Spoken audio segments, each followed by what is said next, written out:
Shalom. I'd like to first start off giving all praises and glory to Yahweh Ba'Shem Yahweh Shai. I want to give double honors to the apostles and the elders of Great Millstone. And I want to send out peace and blessings to the hopeful elect out there that are pushing this truth across the four corners of the earth.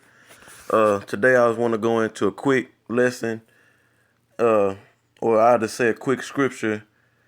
This is Hebrews chapter 9, verse 15. I was reading Hebrews, the 9th chapter, and I just want to bring this scripture out because this scripture shows and proves, out of many scriptures that show and prove, that salvation is only for Israel. You the only way that you're gonna understand this truth and receive salvation is if you're an Israelite.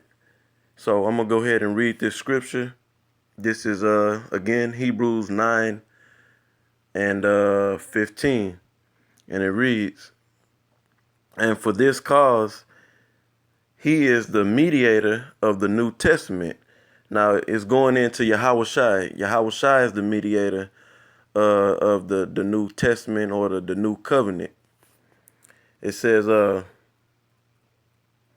it reads, that by means of debt. So, in order for Yahweh Shai to become the mediator of the New Testament, he had to be put to death. He had to be crucified.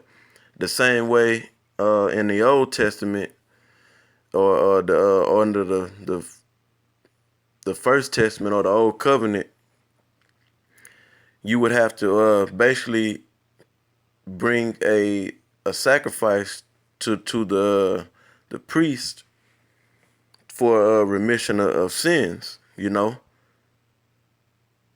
So I'll read on. It says, "For the redemption of the transgressions." Let me start at the top. "And for this cause, he is the mediator of the New Testament." That's Yahweh Shai, who the world ignorantly knows as Jesus Christ. It says, "by means of debt." That's the crucifixion, him being put to death.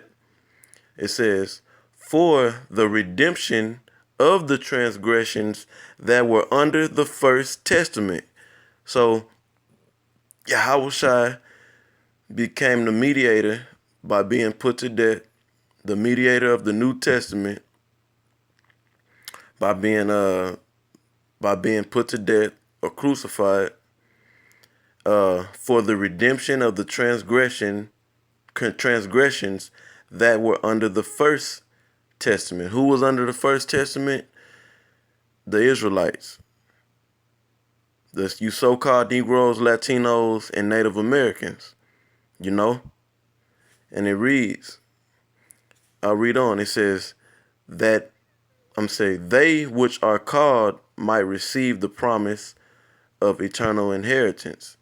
So they that are Israelites, which are called, might receive the promise of eternal inheritance. Right? So you can't put no other nation in the promise, or make these heathen nations that are outside of Israel part of the promises that are promised only to the Israelites. Because it's telling you that when the Lord died on the cross, in a nutshell, that he did that for the redemption, to buy back. The word redemption goes in, it breaks down to is back, and demption is basically to buy. So it says of the transgressions, the breaking of the law, that were under the First Testament. Who was under the First Testament, or the Old Covenant, or the Old Testament? The Israelites.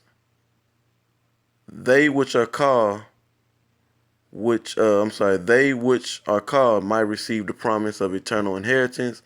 Just want to go into that real quick. Salvation is only for Israel. At this point in time, salvation is only for the elect of Israel. you know, until the kingdom come, and then the ones that perish on this side, they'll be brought back, or they'll come back through reincarnation into the kingdom, you know, and receive the promises. So I want to give all praises and glory to Yahweh Ba'Shem Yahweh Shai. Double honors to the apostles and the elders once again. Shalom to the hopeful elect out there across the four corners of the earth that's pushing this truth and faith and sincerity. Shalom.